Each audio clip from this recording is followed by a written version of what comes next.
नमस्कार दोस्तों, स्वागत है आपका कैवल एकेडमी पे।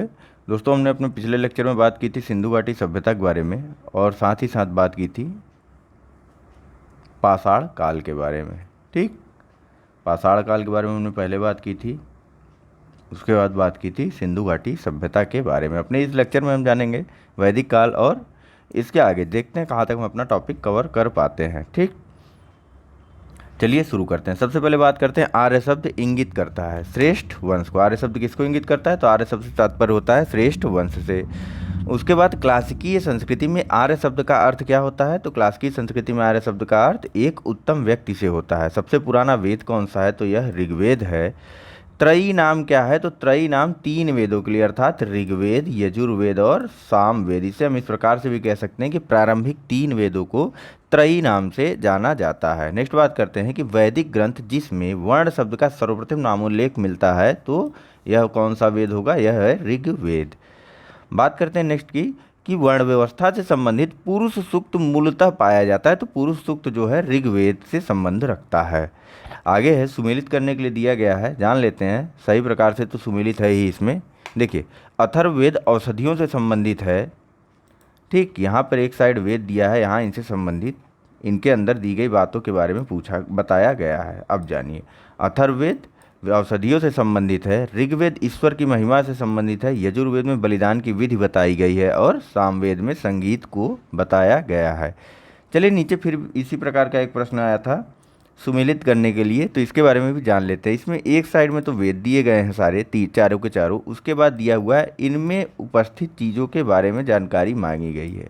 ठीक, तो ऋग्वेद में स्तोत्र एवं प्रार्थनाएं हैं, यजुर्वेद में स्तोत्र एवं कर्म कांड है। ध्यान दीजिएगा, ऋग्वेद में स्तोत्र एवं प्रार्थनाएं की गई हैं, वहीं यजुर्वेद में स्तोत्र एवं कर्म कांड के बारे में बताया गया। ठीक, ये यजुर्वेद और अथर्ववेद में हम बार बार कंफ्यूज होते हैं, तो यहाँ अपनी कंफ्यूजन दूर कर लीजिए अच्छे से। यजुर्वेद में स्तोत्र एवं कर्म कांड के बारे में बताया गया। ठीक, यजुर्वेद में ऊपर भी देखिए, यजुर्वेद में बलिदान विधि को बताया गया है। ठीक, तो सामवेद संगीतमय स्रोत है और अथर्ववेद जो है तंत्र मंत्र एवं वशीकरण से संबंध रखता है। ठीक, चलिए नेक्स्ट बात करते हैं। नेक्स्ट है कि ऋग्वेद, यजुर्वेद, अथर्ववेद तथा सामवेद चारों वेदों में से वह जिसमें जादुई माया एवं वशीकरण का वर्णन है। तो किसमें है? ऊपर देखा हमने, तंत्र मंत्र और वशीकरण अथर्ववेद में है। ठीक, बात करते हैं नेक्स्ट की। तो नेक्स्ट है ऋग्वेद में कितनी ऋचाएँ हैं, यह पूछा गया है। तो ऋग्वेद में 1028 ऋचाएँ हैं। देखिए, ये वन लाइनर है।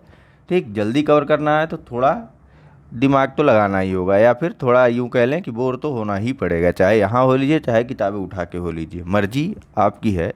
एक बार मेरी मानिए तो यहाँ से बोर हो लीजिए, एक बार किताबों के साथ बोर हो लीजिए, चौथी बार तीसरी बार मज़ा आ जाएगा पढ़ने में। ठीक, तीसरी बार चाहे यहाँ से देख लीजिए और या फिर चाहे किताबों को उठा के देख लीजिए। चलिए देखते हैं आगे। है कि ऋग्वेद में मंडलों की संख्या पूछी जा रही। तो ऋग्वेद में कितने मंडल हैं? 10। तो इस प्रकार से देखते हैं हम लोग कि ऋग्वेद में 10 मंडल, 1028 ऋचाएँ और स्तोत्र एवं प्रार्थनाएं उपस्थित हैं। ठीक, साथ ही साथ वर्ण शब्द की व्याख्या भी ऋग्वेद के 10वें मंडल में की गई है। चलिए आगे देखते हैं। सुमेलित करने के लिए आया हुआ था यह प्रश्न। ठीक, एक साइड तो इसमें वेद दिया हुआ है, दूसरी साइड उन वेदों से संबंधित ब्राह्मणों के बारे में बताया गया। तो जान लेते हैं। देखिए, ऋग्वेद से ऐतरेय ब्राह्मण संबंधित है। ठीक, सामवेद का ब्राह्मण पंचविश है, वहीं अथर्ववेद का ब्राह्मण गोपथ। ठीक, और यजुर्वेद का सतपथ। ठीक, यजुर्वेद के ब्राह्मण का नाम सतपथ है, अथर्ववेद के ब्राह्मण का नाम गोपथ, सामवेद के ब्राह्मण का नाम पंचविश और ऋग्वेद के ब्राह्मण का नाम ऐतरेय है। ठीक, अच्छे से दिमाग में रख लीजिए इन चीज़ों को। आगे बात करते हैं कि ऋग्वेद का वह मंडल जो पूर्णतः सोम को समर्पित है। कौन सा मंडल है ऋग्वेद का जो सोम को समर्पित है? भैया यह 9वां मंडल है। ठीक, नेक्स्ट बात करते हैं कि यज्ञ संबंधी विधि विधानों का पता कहाँ से चलता है? तो यजुर्वेद से पता चलता है। ठीक, आगे देखते हैं कि यजुर्वेद, सामवेद, अथर्व में से वह जिसका संकलन ऋग्वेद पर आधारित है। तो किसका संकलन ऋग्वेद पर आधारित है? सामवेद का। ठीक, इसमें लगभग जो है 1017 श्लोक है जहाँ तक मुझे याद आ रहा है, और जो सभी के सभी स्रोत जो हैं इसमें से 1100 के आसपास स्रोत जो है ऋग्वेद से ही, 1100 नहीं शायद 900 या समथिंग ऐसे कुछ स्रोत हैं, वह सारे के सारे सीधे ही ऋग्वेद से ले लिए गए हैं। ठीक, इसे आप लोग चेक कर लीजिएगा, नंबर कितने हैं वो मुझे नहीं याद आ रहा अभी फ़िलहाल। ठीक है, यह कम्प्लीटली जो है मतलब इसका जो है शायद 17 या 18 ही श्लोक ऐसे हैं जो ऋग्वेद से अलग हैं, बाकी सारे श्लोक ऋग्वेद से ही उठा करके यहाँ डाल दिए गए हैं। चलिए आगे देखते हैं। आगे बात की गई है, तक्षशिला, अतरंजी खेड़ा, कौशाम्बी एवं हस्तिनापुर में से वह स्थल जिसकी खुदाई से लौह धातु के प्रचलन के प्राचीनतम प्रमाण मिले हैं। तो यह अतरंजी खेड़ा से प्राप्त हुआ है लौह धातु के प्रचलन के प्राचीनतम प्रमाण। नेक्स्ट बात करते हैं कि उपनिषदों का मुख्य विषय क्या है, यह प्रश्न पूछा गया था। तो उपनिषदों में दर्शन के बारे में बताया गया। ठीक, आगे है ऋग्वेद, परवर्ती संहिताएं, ब्राह्मण तथा उपनिषद में से वह वैदिक साहित्य जिसमें मोक्ष की चर्चा की गई है। ध्यान दीजिएगा, ऋग्वेद, परवर्ती संहिताएं, ब्राह्मण तथा उपनिषद में से वह वैदिक साहित्य जिसमें मोक्ष की चर्चा की गई। तो मोक्ष किस चीज़ का विषय है? मोक्ष जो है दर्शन का विषय, यह ज्ञान का विषय नहीं है। ठीक, अभी हमने देखा कि उपनिषदों में दर्शन, उपनिषदों का मुख्य विषय दर्शन है, तो जाहिर सी बात है मोक्ष की बात उपनिषदों में ही सर्वप्रथम की गई होगी। ठीक, आगे देखते हैं कि मोक्ष शब्द का उल्लेख सबसे पहले किस उपनिषद में हुआ था। तो यह हुआ था श्वेताश्वर उपनिषद में। ठीक, अध्यात्म ज्ञान के विषय में नचिकेता और यम का संवाद जिस उपनिषद में प्राप्त होता है, तो वह कौन सा उपनिषद है? कठोपनिषद। यानी कि कठोपनिषद में यम तथा नचिकेत का संवाद है। ठीक, आगे बात करते हैं, उपनिषद काल के राजा अश्वपति कहाँ के शासक थे? तो उपनिषद काल के राजा अश्वपति कैकेय प्रदेश के शासक थे। ठीक, वैदिक साहित्यों का सही क्रम पूछा जा रहा है। तो वैदिक साहित्यों का सही क्रम पर इस प्रकार से, पहले तो वैदिक संहिताएं आई, उसके बाद उनके ब्राह्मण लिखे गए, देखिए पहले तो वैदिक संहिताएं आई, उसके बाद उनके ब्राह्मण आए, फिर आरण्यक, उसके बाद उपनिषद। ठीक, आगे बात करते हैं। नेक्स्ट है कि आरंभिक वैदिक साहित्य में सर्वाधिक वर्णित नदी कौन सी है? तो वैदिक साहित्य में सर्वाधिक वर्णित नदी सिंधु नदी है। ठीक, आरंभिक वैदिक साहित्य की बात की जा रही है। ठीक, वैदिक नदी अस्कनी की पहचान किससे की जाती है? तो वैदिक काल में चेनाब नदी को अस्कनी नदी बोला जाता था। आगे है कि ऋग्वेद में जिन नदियों का उल्लेख अफगानिस्तान के साथ आर्यों के संबंध का सूचक है वह है, तो ऋग्वेद में जो है कुभा और कुर्मू नदियों का नाम लिया गया। ठीक, इनके बारे में अभी नीचे सुमेलन आएगा, परेशान मत होइए कि कुभा नदी कौन सी है, कुर्मू नदी कौन सी है। ठीक, यहाँ जो है देखिए सुमेलन करने के लिए है। ठीक है, तो एक साइड जो है वैदिक नदियों का उल्लेख किया गया उनके वैदिक नामों के साथ, तो दूसरी साइड जो है उन्हीं नदियों का आधुनिक नामों के साथ उल्लेख करके इन्हें सुमेलित किया गया। बात कर लेते हैं। देखिए, कुभा नदी को वैदिक काल में कुभा नदी बोली जाती थी, वह कौन सी नदी थी? तो काबुल। ठीक, रावी नदी को वैदिक काल में परशुरवी नदी बोला जाता था। इसी प्रकार से गंडक नदी, जो अभी आधुनिक गंडक नदी है, इसको वैदिक काल में सदानीरा नदी बोला जाता था। और सतलज नदी, जो कि आधुनिक सतलज नदी जिसको हम जानते हैं, उसे सतुद्री के नाम से, या सतुद्री भी कहीं कहीं इसका उल्लेख मिल जाता है। क्या? तो सतुद्री नदी के रूप में भी इसका उल्लेख आपको कहीं न कहीं मिल जाएगा। ठीक, तो इसे इस प्रकार से जानते रहिए। ठीक, सतलज नदी को सतुद्री नदी के नाम से जाना जाता था वैदिक काल में। चलिए बात करते हैं नेक्स्ट की। नेक्स्ट है कि वह प्रथा चतुष्टय जो वेदोत्तर काल में प्रचलित हुई। ठीक, तो वेदोत्तर काल यानी कि वेदों के बाद का, ऋग्वेद के आगे का काल। ठीक, यह कौन सी प्रथा प्रचलित हुई थी? तो आश्रम प्रथा प्रचलित हुई थी। ठीक, सबसे पहले तो यही जान लीजिए, चतुष्टय प्रथा जो थी वह आश्रम प्रथा थी। अब क्वेश्चन आसान हो गया। आश्रम प्रथा में कौन कौन से थे? तो ब्रह्मचर्य, गृहस्थ आश्रम, वानप्रस्थ और संन्यास आश्रम। चलिए बात करते हैं नेक्स्ट की। तो नेक्स्ट है धर्म तथा रीत भारत की प्राचीन वैदिक सभ्यता के एक केंद्रीय विचार को चित्रित करते हैं। इस संदर्भ में सत्य कथन क्या है? तो इस संदर्भ में सत्य कथन यह है कि धर्म जो है, यह आईएएस का प्रश्न है। ठीक, धर्म जो है व्यक्ति के दायित्व एवं स्वयं तथा दूसरों के प्रति व्यक्तिगत कर्तव्यों की संकल्पना था, तथा रीत जो है मूलभूत नैतिक विधान था जो सृष्टि और उसमें अंतर्निहित सारे तत्वों के क्रियाकलापों को संचालित करता था। मतलब रीति जो है यह नैतिक विधान था जो सृष्टि और उसमें निहित सारे तत्वों और क्रियाकलापों को संचालित करता था, रीत। ठीक, और धर्म जो है व्यक्ति के दायित्व तथा स्वयं एवं दूसरों के प्रति व्यक्तिगत कर्तव्यों की संकल्पना था वैदिक काल में। तो ठीक, चलिए आगे बात करते हैं। आगे है अग्नि बृहस्पति धौस तथा इंद्र वैदिक देवताओं में उनका पुरोहित माना जाता था। तो यह माना जाता था, बृहस्पति को देवताओं का पुरोहित माना जाता था। ठीक। नेक्स्ट बात की जाती है लोपामुद्रा, गार्गी और लीलावती तथा सावित्री जी के बारे में देखते हैं। देखिए, लोपामुद्रा, गार्गी, लीलावती तथा सावित्री में से वह ब्रह्मवादिनी जिसने कुछ वेद मंत्रों की रचना की थी। तो किसने की थी? तो यह वेद मंत्रों की रचना लोपामुद्रा ने की थी। चलिए आगे बात करते हैं। आगे है कि ऋग्वैदिक काल में निष्क शब्द का प्रयोग एक स्वर्ण आभूषण के रूप में होता था, किंतु परवर्ती काल में उसका प्रयोग किस रूप में हुआ, यह पूछा जा रहा है। तो इसका परवर्ती काल में प्रयोग सिक्के के रूप में हुआ। मतलब आगे के काल, वैदिकोत्तर काल या फिर उसके बाद के कालों में निष्क शब्द से तात्पर्य सिक्के से हो गया था, जबकि ऋग्वैदिक काल में सोने को, स्वर्ण के आभूषण को निष्क बोला जाता था। ठीक। चलिए आगे बात करते हैं। ऋग्वैदिक काल में निष्क आभूषण था। किस चीज का आभूषण था निष्क? तो यह गले का स्वर्ण आभूषण था। आगे बात करते हैं कि 14वीं सदी ईसा पूर्व का बोगोज कोई अभिलेख महत्वपूर्ण है, क्योंकि यहाँ से क्यों महत्वपूर्ण है? तो यहाँ से प्राप्त अभिलेखों में वैदिक देवियों एवं देवताओं के नामोल्लेख प्राप्त होते हैं। चलिए बात करते हैं नेक्स्ट की। नेक्स्ट है कि मानसेहरा, शहबाजगढ़ी, बोगोज कोई तथा जूनागढ़ अभिलेखों में से वह जो ईरान से भारत में आर्यों के आने की सूचना देता है। तो यह कौन सा अभिलेख है? तो बोगोज कोई। अभी हमने ऊपर बात की थी कि जो यहाँ से बोगोज कोई से जो है आर्य देवताओं के नामों का उल्लेख भी प्राप्त हुआ है। ठीक है, आर्य देवताओं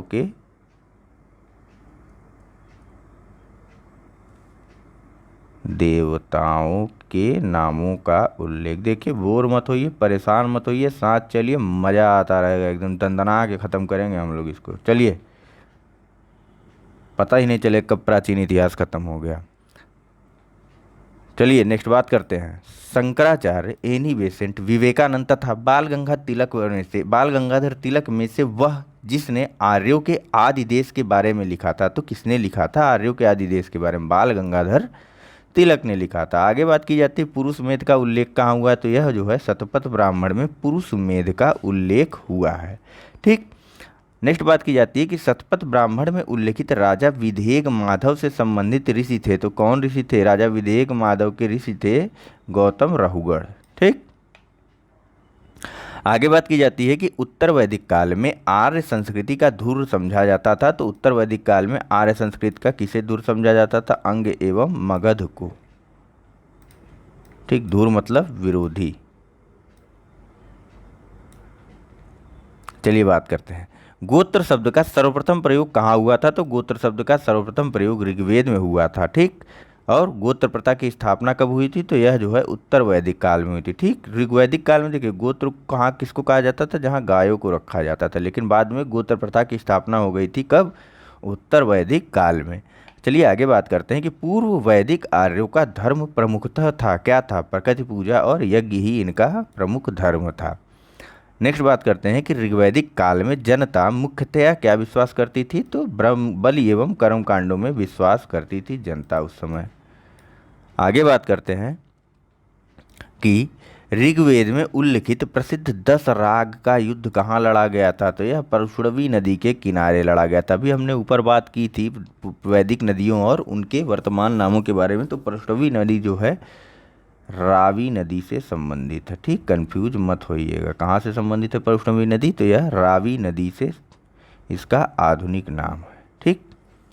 चलिए नेक्स्ट देखते हैं कि सिंधु, सरस्वती, वितस्ता तथा यमुना में से वह नदी जिसे ऋग्वेद में माते तमा, देवी तमा तथा नदी तमा के रूप में संबोधित किया गया था। तो यह सरस्वती नदी को जो है ऋग्वेद में माते तमा, देवी तमा तथा नदी तमा यानी नदियों से श्रेष्ठ के रूप में संबोधित किया गया है। ठीक। आगे बात करते हैं कि ऋग्वेद आर्यों के पंचजन कौन थे? ठीक, यानी कि ऋग्वैदिक आर्यों के जो 5 कबीले थे उनके बारे में पूछा जाए, उन्हें पंचजन बोला जाता था। ठीक, कबीलों को ऋग्वैदिक काल में जन बोला जाता था। इनकी संख्या 5 थी, इसीलिए इन्हें पंचजन बोला जाता था। अब बात करते हैं, देखिए कंफ्यूज मत होइए, जहाँ मुझे लगेगा कन्फ्यूजन हो रही वहाँ आपको बता दिया जाएगा। तो चलिए, कौन कौन से 5 कबीले थे ऋग्वैदिक काल में? यह थे यदु, दुर्ध्यु, पुरु, अनु और तुर्वस। ठीक, फिर से देख लीजिए, यदु, दुर्ध्यु, पुरु, अनु एवं तुर्वस। ठीक, चलिए आगे देखते हैं। आगे है कि प्राचीन काल में आर्यों के जीविकोपार्जन का मुख्य साधन था। देखिए, अगर आपको लगता है कि जल्दी जल्दी बोल रहा हूँ तो ऊपर जो 3 डॉट ऐसे छोटे छोटे प्यारे प्यारे 3 डॉट आपके दिए हुए हैं ऊपर, ये ठीक, आपके यूट्यूब के वीडियो में उन पर जाइए, प्लेबैक की स्पीड देखिए। ठीक, क्या देखना है? प्ले बैक स्पीड, इसको देखिए। यहाँ जो नॉर्मल लिखा हुआ है इसको नॉर्मल से कम कर दीजिए, 0.75 कर दीजिए, आपको अपने हिसाब से जैसे सुविधा हो। अगर लग रहा हो धीरे धीरे बोल रहा हूँ तो डबल कर दीजिए, लग रहा हो तेज़ बोल रहा हूँ तो कम कर दीजिए। ठीक, चलिए आगे बात करते हैं। कहाँ थे भैया हम लोग? हाँ, शिकार करने जा रहे थे। प्राचीन काल में आर्यों के जीविकोपार्जन का मुख्य साधन क्या था? तो यह था शिकार। नेक्स्ट बात करते हैं कि ऋग्वेद में उल्लिखित यव शब्द जिस कृषि उत्पाद हेतु प्रयुक्त किया जाता था वह है, तो यव जो है जव को परिभाषित करता है। ठीक, अभी भी आप लोग अगर बैठते होंगे कभी कथा वथा सुनने तो वहाँ जो है इस शब्द का प्रयोग आपको सुनने को मिल जाएगा। चलिए बात करते हैं नेक्स्ट कि वैदिक युग में प्रचलित लोकप्रिय शासन प्रणाली क्या थी? तो लोकप्रिय शासन प्रणाली वंश परंपरागत राजतंत्र था। ठीक, यानी राजा का बेटा राजा, राजा का बेटा, पिन पता नहीं क्यों नहीं सही चल रही भाई, राजा। ठीक, चलिए बात करते हैं नेक्स्ट की। नेक्स्ट हमारा सभा और समिति को प्रजापति की 2 पुत्रियां कहाँ कहा गया था? तो सभा और समिति को जो है प्रजापति की 2 पुत्रियां अथर्ववेद में कहा गया था। ठीक है, आगे बात की जाती है कि आयुर्वेद अर्थात जीवन का विज्ञान का उल्लेख सर्वप्रथम कहाँ मिलता है? तो यह मिलता है अथर्ववेद में, आयुर्वेद का सर्वप्रथम उल्लेख मिलता है। ठीक,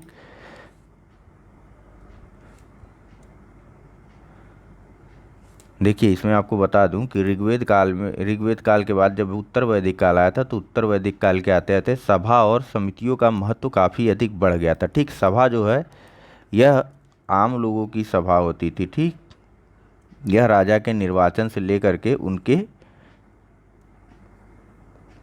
उसको क्या बोलते हैं, पद से हटाने को, देखिए वो शब्द ही नहीं याद आ रहा अभी फिलहाल। ठीक, समझ लीजिए कि राजा को नियुक्त करने से लेकर के राजा को हटाने तक की प्रक्रिया में इनका योगदान होता था। यह आम लोगों की सभा होती थी। समिति जो है विद्वानों की सभा होती थी। ठीक, तथा यह राजा को अपने विचारों से अवगत कराती थी या राजा के कार्यों में उनकी सहायता करती थी। ठीक, चलिए अब बात करते हैं नेक्स्ट की।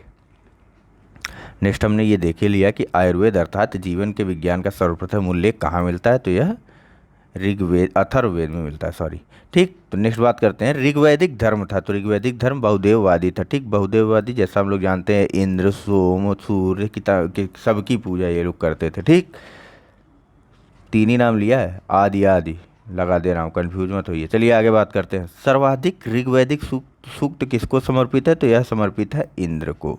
ठीक, ऋग्वेद में इंद्र के बाद सर्वाधिक संख्या में मंत्र किसके पास आए? तो यह अग्नि के पास आए। ऋग्वेद में युद्ध का देवता इंद्र को समझा जाता था। इन्हीं को पुरंदर यानी कि किलों को तोड़ने वाला भी कहा जाता था। आगे बात करते हैं कि पूर्व वैदिक आर्यों का सर्वाधिक लोकप्रिय देवता, भाई इंद्र तो राजा थे तो इंद्र ही सर्वाधिक लोकप्रिय होंगे ना, पूर्व वैदिक आर्यों का। ठीक, यानी कि ऋग्वैदिक काल के या प्राचीन वैदिक आर्यों का। आगे बात करते हैं कि 800 से 600 ईसा पूर्व का काल किससे जुड़ा है? तो यह जो है ब्राह्मण युग से जुड़ा हुआ है। इसी काल में ब्राह्मण लिखे गए थे। आगे बात करते हैं कि गायत्री मंत्र के नाम से प्रसिद्ध मंत्र सर्वप्रथम कहाँ मिलता है? तो यह ऋग्वेद में मिलता है। ठीक, इसकी रचना विश्वामित्र के द्वारा की गई थी।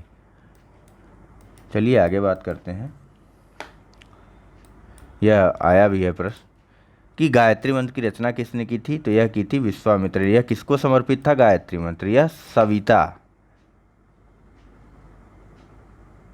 यूं कह लें, कभी कभी प्रश्न में सीधा सीधा आ जाता है, तो सविता को समर्पित था। ठीक, यानी कि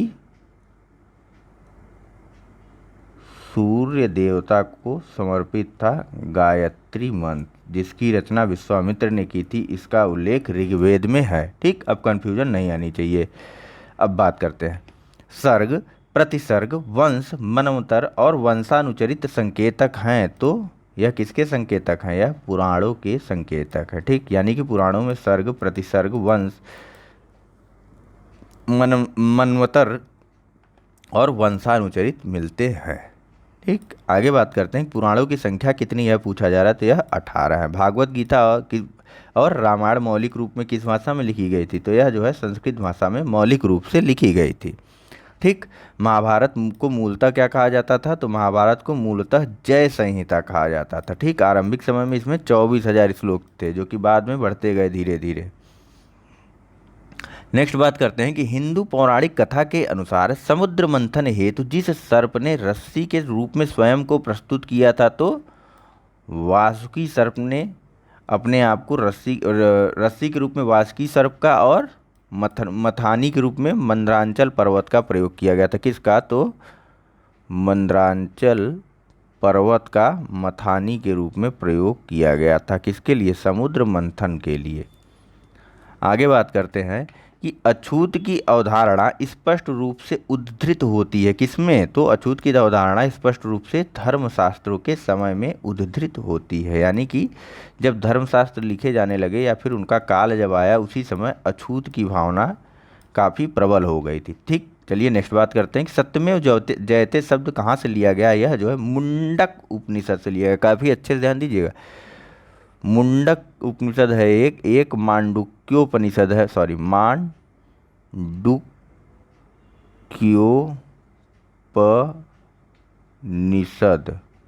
पेपर में जब ऐसे आ जाए कि मांडुक्योपनिषद है या फिर मुंडक उपनिषद तो सही है, तब मुंडक उपनिषद आप लगा दीजिएगा। लेकिन अगर पेपर में ये आ जाए मांडुक्योपनिषद, ठीक, उसके बाद और 2-3 उपनिषद आ जाएं और साथ ही साथ यह प्रश्न आ जाए कि नन ऑफ दी एवब, ठीक, नन ऑफ दी एवब आ जाए, तो आपको यह लगाना है, ना कि यह लगा के चले आएंगे।